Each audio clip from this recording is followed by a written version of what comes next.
ओम गण गणपते नमः। बोले गणेश जी महाराज की जय, बुध देव की जय। प्रिय भक्तजनों, बुध को बुद्धि का कारण माना गया है, जो कि एक महत्वपूर्ण ग्रह भी है। अगर किसी की कुंडली में बुध खराब हो तो उसके जीवन में कभी भी तरक्की नहीं होती है, साथ ही उसे कभी भी कामयाबी नहीं मिलती है। बुध को व्यापार और बहन बेटी का कारक भी माना जाता है। इस दिन भगवान गणेश का दिन होता है, जो कि बुद्धि के देवता माने जाते हैं, जो अपने भक्तों के सभी विघ्न बाधाओं को हरण कर लेते हैं। इसीलिए उन्हें विघ्नहर्ता भी कहा जाता है। अगर कोई इनका सच्चे मन से पूजन करे तो उनको जीवन में धन और सुख समृद्धि की कभी कमी नहीं रहती। और भगवान गणेश, जिन्हें विघ्नहर्ता भी कहते हैं, उनकी पूजा अर्चना करने से जीवन के सभी दुख दूर हो जाते हैं। और इस दिन व्रत रखने का भी विधान है। अगर कोई इस दिन सच्चे मन से गणेश जी की आराधना करता है तो उसके जीवन के सभी कष्ट दूर हो जाते हैं। तो आज हम इस वीडियो में बुधवार की व्रत कथा सुनेंगे। इस कथा को सुनने अथवा पाठ करने मात्र से आपके जीवन में धन, बल, बुद्धि, विद्या की वृद्धि होती है तथा आने वाले सभी संकटों का नाश होता है। तो आइए सुनते हैं। उससे पहले आप सभी प्रेम से बोलिए श्री गणेश जी महाराज की जय, बुध देव की जय। प्राचीन काल की बात है। किसी ग्राम में एक साहूकार अपनी पत्नी के साथ रहता था। पति पत्नी दोनों भगवान गणेश जी की पूजा करते थे और दिन दुखियों की मदद करने के लिए हमेशा तत्पर रहते थे। और ईश्वर की कृपा से उनके पास धन धान्य की कोई कमी नहीं थी। कमी थी तो बस एक संतान की। पति पत्नी संतान नहीं होने से दुखी रहते थे।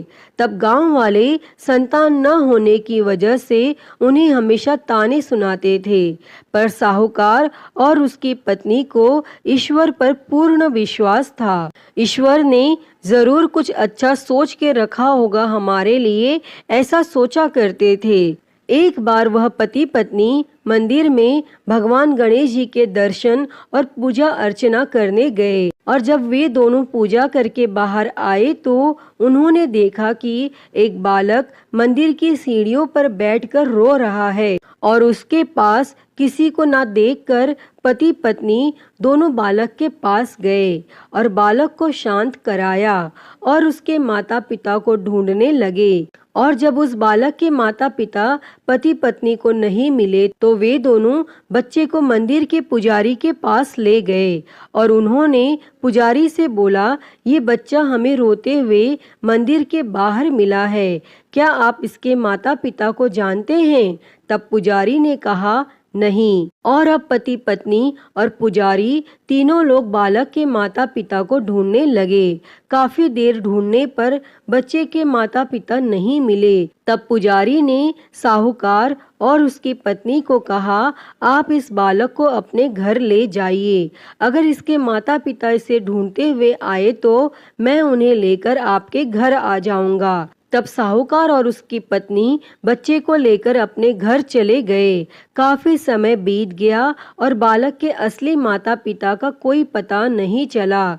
तो उन्होंने गांव के सरपंच से अनुमति लेकर बच्चे को गोद ले लिया और उस नन्हे से बालक का नाम गणेश रख दिया। और कुछ दिन बाद गांव में एक पति पत्नी आए जो चोर थे। गांव में जाकर उन्हें पता चला कि गांव में सबसे ज्यादा धनी व्यक्ति साहूकार है, जिसकी कोई संतान नहीं है। और उन्होंने एक बच्चे को गोद लिया है जिसके माता पिता का कोई पता नहीं है। और वे दोनों चोर पति पत्नी अब विचार करने लगे कि साहूकार को कैसे लूटा जाए। तभी उन्होंने योजना बनाई कि वे दोनों बच्चे के असली माता पिता बनकर जाएंगे। और योजना बनाकर पति पत्नी दोनों मंदिर में जाकर बैठकर रोने लगे। उन्हें रोता देखकर मंदिर के पुजारी आए और उनके रोने का कारण पूछने लगे। पति पत्नी ने बताया कि आज से 4 साल पहले इसी मंदिर में हमारा बच्चा खो गया था। उसे ही याद करके हम रो रहे हैं और तब से हम अपने बच्चे को अलग अलग जगह खोज रहे हैं, पर वह हमें कहीं नहीं मिला। तब पुजारी ने बोला, एक बालक है जो उन्हें 4 साल पहले मंदिर की सीढ़ियों पर मिला था। शायद वह आपका ही पुत्र हो। वह बालक गांव के साहूकार के घर पर है।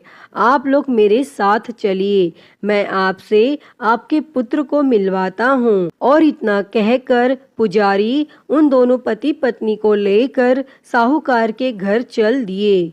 और वहां जाकर पुजारी ने साहूकार को बताया कि गणेश के असली माता पिता मिल गए हैं और वह गणेश को लेने आए हैं। और यह सुनते ही साहूकार और उसकी पत्नी दोनों बहुत दुखी हुए, लेकिन वे दोनों गणेश को उसके असली माता पिता को सौंपने के लिए तैयार हो गए। और शाम का वक्त था। साहूकार ने उन दोनों पति पत्नी से बोला, आप लोग आज विश्राम करें और कल प्रातः काल होते ही निकल जाइएगा।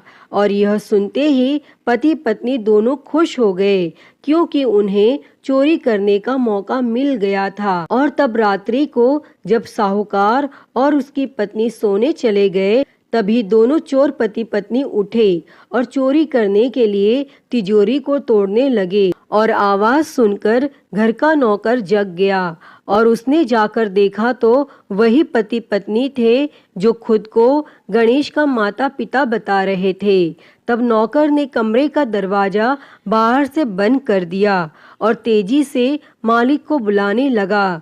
और आवाज सुनकर साहूकार और उसकी पत्नी दौड़ते हुए आए और चिल्लाने का कारण पूछने लगे। तब नौकर ने बताया कि ये दोनों पति पत्नी तिजोरी से चोरी कर रहे थे। और यह सब देखकर वे समझ गए कि ये दोनों गणेश के माता पिता नहीं बल्कि चोर हैं। साहूकार ने गणेश को देने से मना कर दिया और बोले कि चले जाओ यहाँ से। पर उन दोनों धोखेबाज पति पत्नी ने निर्णय किया कि वो अब गणेश को अपने साथ ले जाकर ही रहेंगे। तब पति पत्नी दोनों गांव के सरपंच के पास गए और बोले, साहूकार उनके पुत्र को वापस नहीं दे रहा है। तब सरपंच ने साहूकार और उसकी पत्नी को गणेश को साथ लेकर सरपंच के सामने प्रस्तुत होने की सूचना भेजी और साहूकार अपनी पत्नी और गणेश को लेकर आ गए।